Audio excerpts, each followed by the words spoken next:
ഇത് പോസ്റ്റ് ബോക്സിൽ വന്നത്. ഇന്നലത്തെ അത്ര വെയിറ്റ് ഇല്ലല്ലോ ഇത്. ഇതേ ഈ അഡ്രസ്സിൽ വന്നത്. Thank you. കഷ്ടപ്പെട്ട് ചോന്നോണ്ട് വരുന്നതിൽ വല്ല ഗുണമുണ്ടോ സാറേ? പിന്നെ ഗുണമുണ്ടല്ലോ നിങ്ങളുടെ തപാൽ വകുപ്പിന്. ഊത്ത് പലാക്ഷൻ. യാത് തന്റെയാണ് എന്നെ ഊത്തുകാരനാക്കിയത്. ഈ കത്തിൽ നിറയെ അക്ഷരത്തെറ്റുകൾ മാത്രമേ ഉള്ളൂ എങ്കിലും എന്തോരം സന്തോഷം തരുന്നതാണ് ഈ കത്ത്. ഉണ്ണികൃഷ്ണ, നിന്റെ ഈ ഊത്ത് പലാക്ഷൻ വൈകുണ്ഠത്തിലെത്തിയടാ.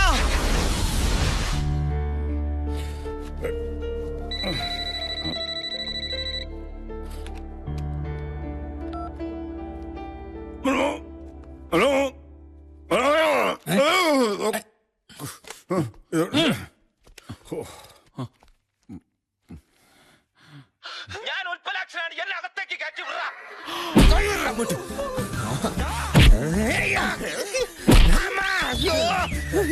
സത്യം പറ, സാർ രണ്ടുപേരല്ലേ? ഇനി ഇടിക്കരുത് സാർ. ഇനി എന്നെ ഇടിച്ച് എന്റെ മുഖകാന്തി മാറ്റുന്നതിന് മുമ്പ് ഉണ്ണികൃഷ്ണനെ ഒന്ന് വിളിക്കണം പ്ലീസ് സാർ. ഇല്ലെങ്കിൽ അവന് പോലും എന്നെ മനസ്സിലായില്ലെന്ന് വരും.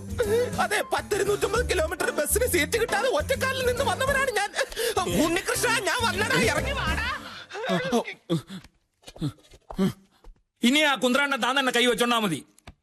എന്ത് നിസ്സാര കാര്യം ഉണ്ടെങ്കിലും അപ്പ വിളിച്ചോളൂ ആ സെക്യൂരിറ്റി. ഞാൻ വരട്ടേടോ. ഓക്കെ.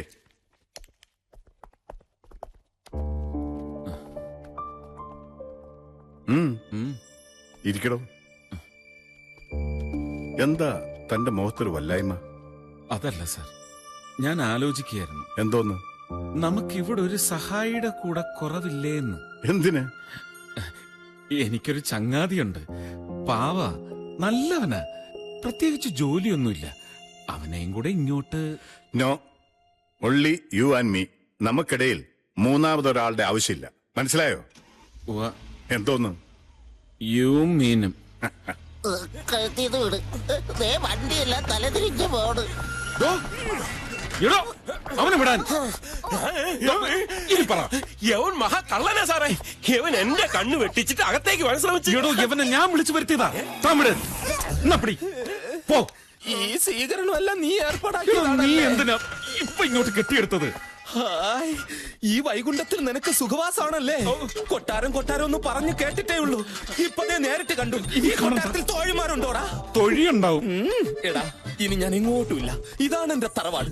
ഒരുപക്ഷെ ഞാൻ മരിച്ചു കഴിഞ്ഞാൽ ദേ ഈ തിരുമുറ്റത്ത് ഒരു കുഴി കുത്തി എന്നെ അവിടെ ഇട്ട് മൂടണം. എടാ, ഞാൻ പറയുന്നു ഒന്ന് കേക്ക്.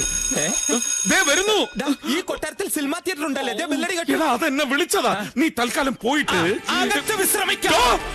പോടാ. എടാ, നീ എടുത്തു ചാടി അദ്ദേഹത്തിന്റെ മുന്നിൽ ചെന്ന് മാറ്റി കുഴപ്പമൊന്നും ഉണ്ടാക്കരുത്. എല്ലാം ഞാൻ പറഞ്ഞ് ശരിയാക്കാം. നീ തൽക്കാലം ഈ കർട്ടന്റെ പിന്നിൽ ഒളിക്ക്. മറച്ചോ നിന്ന്. അത് ഞാൻ തരില്ല. വെട്ടിയെടുത്ത് കളയരുത്. അതിനകത്ത് വിലപിടിപ്പുള്ള ജട്ടിയിരിക്കുകയാണ്. ഇവിടെ വരുന്നോണ്ട് ഞാൻ 10 രൂപയ്ക്ക് 4 വാങ്ങിച്ചതാ. ദാ വരുന്നു. നീ ഇത് എവിടെയായിരുന്നു കൃഷ്ണ? അല്ല, അത് വീട്ടിനകത്തോട്ടൊരു ചാവാലിപ്പട്ടി കയറാൻ നോക്കിയിട്ട് ഞാൻ അടിച്ചോടിക്കായിരുന്നു. ചാവാലിപ്പട്ടി നിന്റെ അമ്മായിയുടെ. നീ ഈ ബട്ടൺസ് ഒന്നിട്ടേ.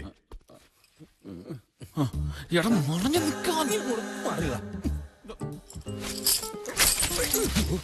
എന്താ ഒരു ശബ്ദം?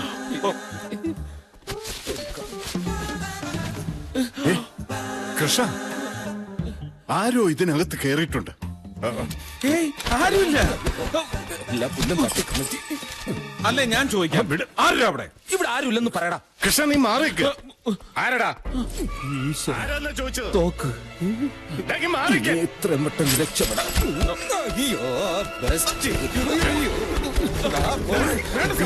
Sorry sir.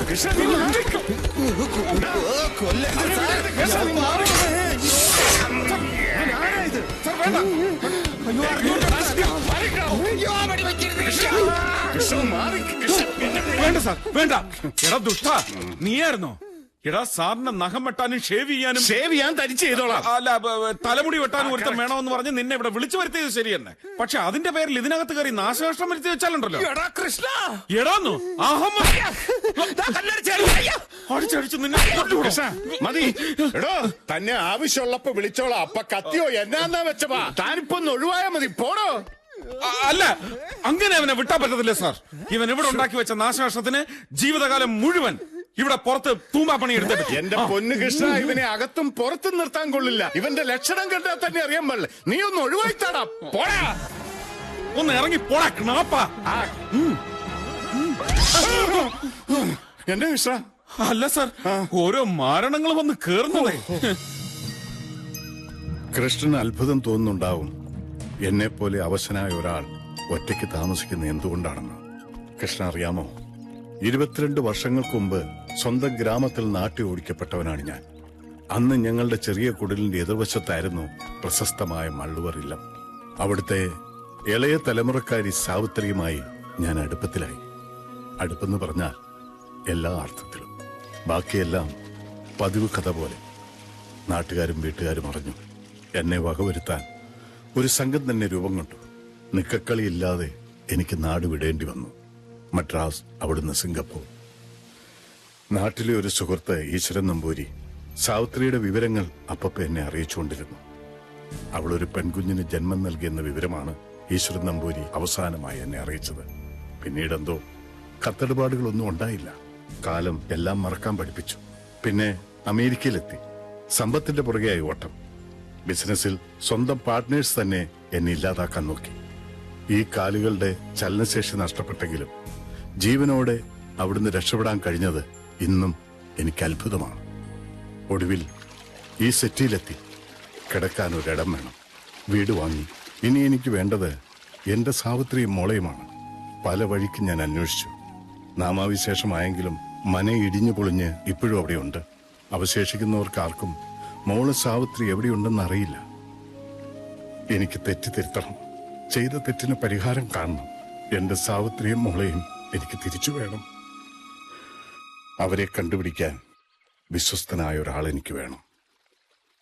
നീയാണ് ഞാൻ കണ്ടുപിടിച്ച ആ വിശ്വസ്തൻ. കൃഷ്ണൻ എനിക്ക് വാക്ക് തരണം. അവരെ കണ്ടുപിടിച്ച് തരുമോ? എന്താ, തനിക്ക് ബുദ്ധിമുട്ടാവും?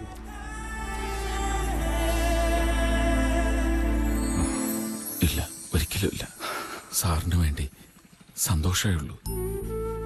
അവരെവിടെ ഉണ്ടെങ്കിലും ഞാൻ കണ്ടുപിടിച്ചിരിക്കും.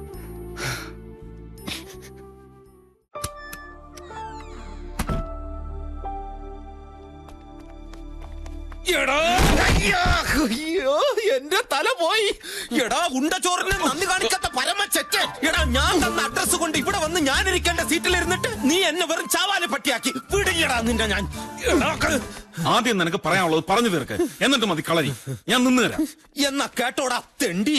എടാ, ഞാൻ ഇവിടെ വരുമ്പോ എന്നെ സ്വീകരിച്ച് ആനയിച്ച് ആ ഗണപതി സാറിന്റെ മുന്നിൽ കൊണ്ടുപോയി നിർത്തിയിട്ട് എന്റെ കാല് തൊട്ട് വണങ്ങിട്ട് ഈ നല്ല മനുഷ്യൻ കാരണമോ സാറ് ഞാനിവിടെ എത്തിയത്. അങ്ങനെ പറയുമ്പോ അന്തസ്സോടെ തലയുയർത്തി ഞെളിഞ്ഞു നിൽക്കുന്ന സ്വപ്നം കണ്ടുകൊണ്ടാണ് ഞാൻ ഇവിടെ വന്നത്. ആ എന്നെ അദ്ദേഹത്തിന്റെ മുമ്പിലിട്ട് പട്ടിയെ തല്ലുന്ന പോലെ തല്ലിയതും പോരാ, എന്നെ നീ തൂമ്പാപ്പണി എടുപ്പിക്കല്ലടാ. ഇനി നിന്ന് ആടാ, നിന്നെ മനസ്സ് നിറയെ തല്ലട്ടെ. പറയാനുള്ളത് പറഞ്ഞു തീർന്നല്ലോ. ഇനി എനിക്ക് പറയാനുള്ളത് നീ കേൾക്കണം. ഇന്ന് രാവിലെയും കൂടി ഞാൻ നിന്റെ കാര്യം സാറിനോട് പറഞ്ഞതാ. വേറൊരു ജീവി ഈ വീട്ടിൽ വേണ്ടാന്ന് അദ്ദേഹം തീർത്തു പറഞ്ഞു. പതുക്കെ സാവധാനത്തിൽ അദ്ദേഹത്തെ കാര്യങ്ങൾ പറഞ്ഞ് മനസ്സിലാക്കാമെന്നായിരുന്നു എന്റെ പരിപാടി. അതിനിടയ്ക്ക് കർട്ടന്റെ പിന്നിൽ മര്യാദയ്ക്ക് നിൽക്കാതെ കുന്തം അറിയാൻ ഞാൻ നിന്നോട് പറഞ്ഞോ? അത് പിന്നെ ഞാൻ അയാളുടെ തോക്കിന്റെ വെടി കൊണ്ട് നീ മരിക്കാതിരിക്കാൻ എനിക്ക് അങ്ങനെ പലതും പറയേണ്ടി വന്നു, ചെയ്യേണ്ടി വന്നു. ഇനി നിനക്ക് എന്നെ തല്ലുക കൊല്ലുക എന്താ വെച്ചാ ചെയ്യാം. തല്ലില്ല. എനിക്കറിയാടാ നിന്റെ സ്നേഹം. എടാ, തടി നൊന്ത വിഷമത്തിൽ ഞാൻ അങ്ങനെ പറഞ്ഞു പോയാണ്. എന്നെ നിനക്കറിഞ്ഞൂടെ? കുട്ടിക്കാലം മുതലേ നമ്മൾ ഒരേ പാത്രത്തിലുണ്ട്. മുഖത്തോട് മുഖം നോക്കി പറമ്പിൽ വിളിക്കുന്നത് നിനക്ക് ഓർമ്മയില്ലേ? അന്നും നിനക്കായിരുന്നു പൊക്കം കൂടുതല്. ഞാൻ ഇത്രയും പറഞ്ഞിട്ട് നിനക്ക് പിടക്കം മാറിയില്ലേ? അല്ലെങ്കിൽ ഒരു കാര്യം ചെയ്, നീ എന്നെ തിരിച്ചു ചെല്ലിക്കോ. എടാ, അടിക്കരുത്, തമാശ പറഞ്ഞാണ്. ഞാൻ ഒരു പാവം. അതല്ല, ഒരു വലിയ പ്രശ്നമുണ്ട്.